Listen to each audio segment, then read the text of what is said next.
Continuando então o nosso projeto, pessoal, a gente vai criar um DAO genérico nessa aula para a gente poder persistir as nossas entidades. Então aqui no pacote eu vou criar uma classe chamada DAO e nessa classe a gente vai fazer o uso dos generics, tá? Então a gente não vai informar um tipo específico aqui para esse nosso DAO. Ele vai estender da nossa interface base. Vou implementar serializable aqui. E quando a gente usa isso aqui, a gente pode instanciar o nosso DAO genérico representando qualquer entidade que assine contrato com a entidade básica. No caso, assim, eu falei instanciar, mas nesse caso a gente vai estar injetando, né, como a gente está usando CDI. Feito isso, a gente vai criar aqui private static entity manager. Vou chamar esse objeto aqui de manager e a gente vai recuperar o entity manager através da connection factory que a gente fez na última aula. Através desse manager que a gente vai poder utilizar os métodos da JPA, que é o método de buscar, salvar, etc. Então, a gente vai começar aqui criando o buscar por ID. Então, public, a gente vai informar o tipo de retorno dele, não é específico ainda, tá? Então, eu vou chamar aqui de buscar por ID. Ele recebe uma entidade modelo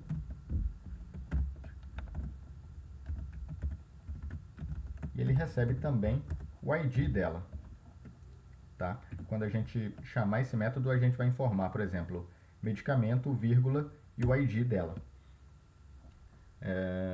para informar pro método qual entidade que ele tem que buscar. Então, para fazer isso, a gente vai chamar aqui manager.find, informando a classe modelo e o ID dela. O próximo método que a gente vai criar aqui vai ser o salvar. Public void salvar.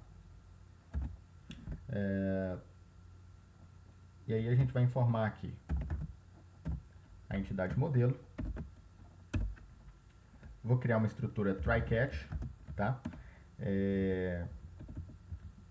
Como é que vai funcionar aqui?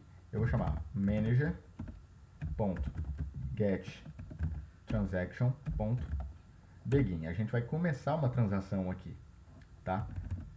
Já vou até encerrar ela aqui para vocês verem de forma mais clara. Então, getTransaction.commit.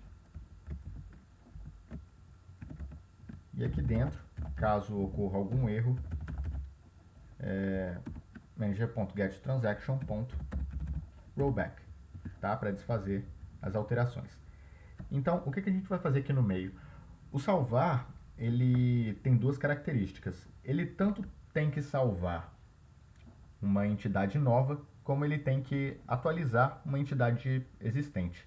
Então, como é que a gente faz para poder saber se a gente está tratando com uma entidade nova ou com uma entidade que já existe? Eu vou colocar aqui um if para a gente fazer essa verificação. E aí, olha só como é que vai funcionar. Obedecendo ao contrato que a gente assinou com a base, eu vou colocar aqui t.getID. Se esse ID for igual a null, quer dizer que é uma entidade nova, né? Então, a gente vai chamar aqui manager.persist passando essa entidade. Caso contrário, se o ID não for nulo, quer dizer que essa entidade já existe. Então, a gente vai chamar o método merge, que é o método utilizado para fazer a atualização das entidades. Ok?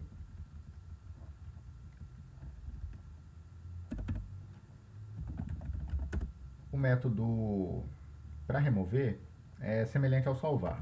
Ele é void, tá? Não tem retorno. Vou chamar ele aqui de remover. Mas aí a gente vai informar da mesma forma que a gente informou o ID, tá? Uma classe modelo e o ID dela. Por que a gente faz isso? Porque o remover ele funciona de uma forma um pouco diferente, tá? Antes da gente remover, a gente tem que buscar essa entidade. Não dá para simplesmente informar e remover ela, a gente tem que gerenciar isso aí primeiro. Então, a gente cria aqui uma variável no qual ela vai receber a entidade através do método que a gente já criou, o buscar por ID. A gente informa a classe, né, a entidade modelo e o ID dela. Com isso aqui, a gente já tem a entidade para ser removida.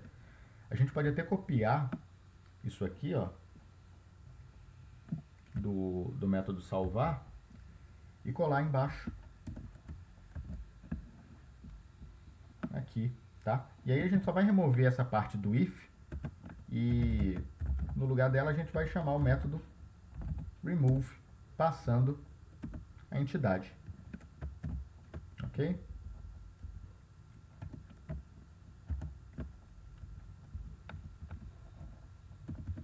Por fim, a gente vai fazer aqui o método que vai listar todos os dados da nossa entidade, tá? Então eu vou criar aqui public list de Java útil, tá? Chamado buscar todos.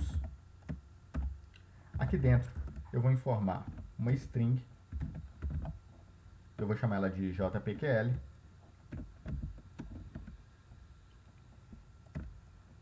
E aqui a gente vai criar um atributo do tipo query de Javax Persistence, tá?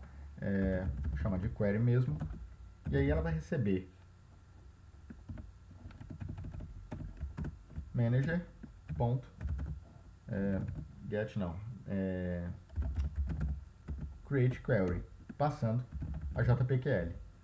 A JPQL ela é semelhante ao SQL, só que ela é voltada para uso com objetos aqui no Java, no JPA. A gente vai retornar aqui query.get result list. Deixa eu só fazer colocar o suppress warning aqui. E aqui em cima também colocar o ID. E aí o nosso DAO genérico já está pronto. Na próxima aula a gente já vai começar a trabalhar com as classes de serviço que vão fazer o uso do nosso DAO genérico. Então até a próxima aula.